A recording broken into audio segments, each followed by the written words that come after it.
On the count of 3. 1, 2, 3. Motherfucker! Why am I the only one that I can hear? You, come on. Oh, no. Come on. 1, 2, 3. Artichoke! Okay. That was good enough. If you feel the need to scream that word anytime, that's fine with me. So the difference, just a crash course for those of you who haven't been to a poetry show or are confused about what is the difference between all of these terms, poetry, spoken word, slam. So poetry is the thing that you write down in your journal when your heart has been smashed and you're really sad and you're trying to get it all out and make sense of it. Poetry is that thing that you write down. Spoken word is the thing that then needs to be said out loud, that cares how it feels when it hits the room. It needs to be shared. Oftentimes it's performed. So sometimes people call it performance poetry.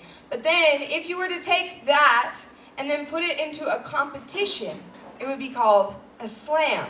So sometimes people say this is a slam, but this isn't actually a slam. What this is, what a slam would be is if 5 of you were chosen randomly tonight to have scorecards, and then you assigned a numerical value to my soul.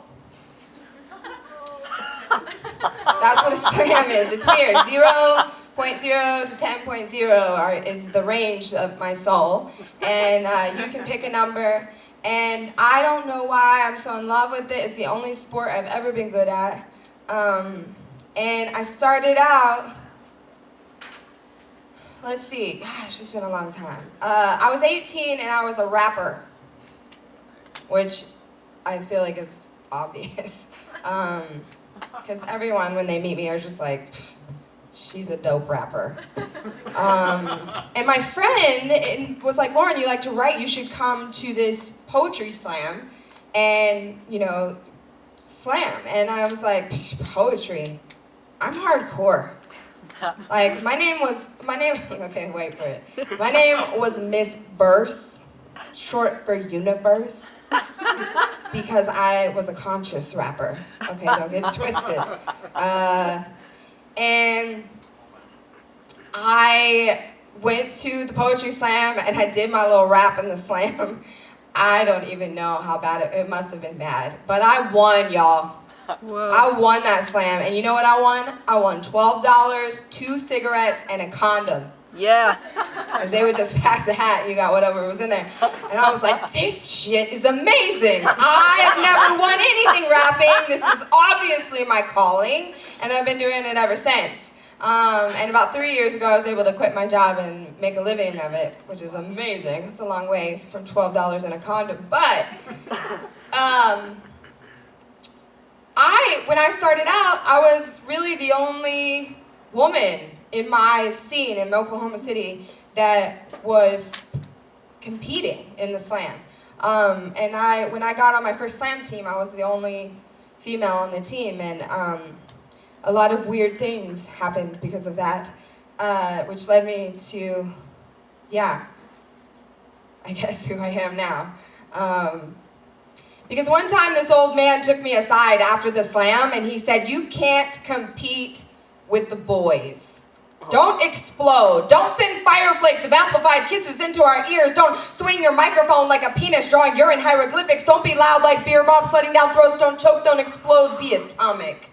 Particles splitting with each carefully placed breath and sway. Implode. Be like that woman with the long cigarette and the white satin dress. Be like Katharine Hepburn. Back in the day, she could lift appendages, which is a raise of the eyebrow and a long gaze soaked in knowing. Remember that you are Venus, a smoldering bundle of birth and baptismal embers, but that sound and fury should stay in your hip pockets and canals until you were called for industry, until we need your smokestacks and machine parts to start pumping with usefulness. We need you in that piece-by-piece stage, that breast to navel to leg to ankle to feet slipping in stilettos to click-clack across the floor in the mating call of your generation. We need you like that.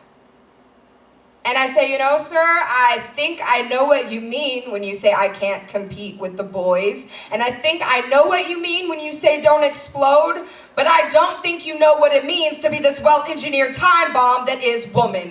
This serrated edge grenade, hard-plated and pinned, quietly tick-tick-tick-tick-ticking, thrown over the barricade into an obstacle course of tire-jumping men, doing their best to train for insanity. And Katharine Hepburn has been replaced by 100 versions of Britney Spears cheering on the sidelines with bottle sun-stained legs and Brazilian bikini waxes. We are stripped and lit like our fuses. We've traded in our minds to become sparkling jingle muses, blissed out with bling in our fresh copy of How to Be a Modern Woman.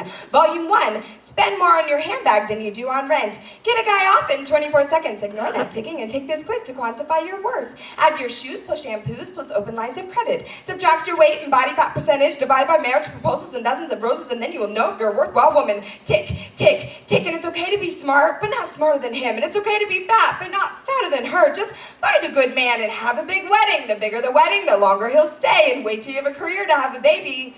But then give up your career to have a baby. Coordinate your slings and boppies and diaper bags, breastfeed, but never in public. Join classes, do yoga, stay sexy, but not so sexy you forget you're a mom, and ignore that ticky or woman on a walking time bomb. And I know what he means. That shit can get a little messy. When that sudden, loud release of angry femininity bursts forth and showers us with the things we'd rather leave on the Lifetime channel. I don't have to be a channel for every free choice denied or every porcelain bride with no property rights. I don't have to prove I can fight like a man anymore, so feminism must be an outdated word. There's no need for a women's movement. But y'all, I think that feminism is about more than being female and being equal. It's not about hating men, it's about hating sexism. It's about evolution, it's about a balance of energy. It's about a strength. The strength that shields babies from bullets. The strength that put him through medical school while she clipped coupons. The strength of that Rwandan woman who sat mute in a shower stall for 97 days while the soldiers kicked in the walls around her. And when she went out, she discovered her whole family had been murdered. She thought she was just going home for spring break, and yet she still smiles. And meanwhile, Girls Gone Wild Spring Break Edition sells 2.2 million copies a year. Y'all, I still think there's a need for our movement. We've been biologically and culturally conditioned to believe that our sexual power is all that we have, and so we cling to it tighter than we do our own ovaries. We will pluck trust from anyone who threatens to take it. This shit is heavy, and it sits on our shoulders, and sometimes it's just kind of hard to keep your composure. Sometimes you just have to explode.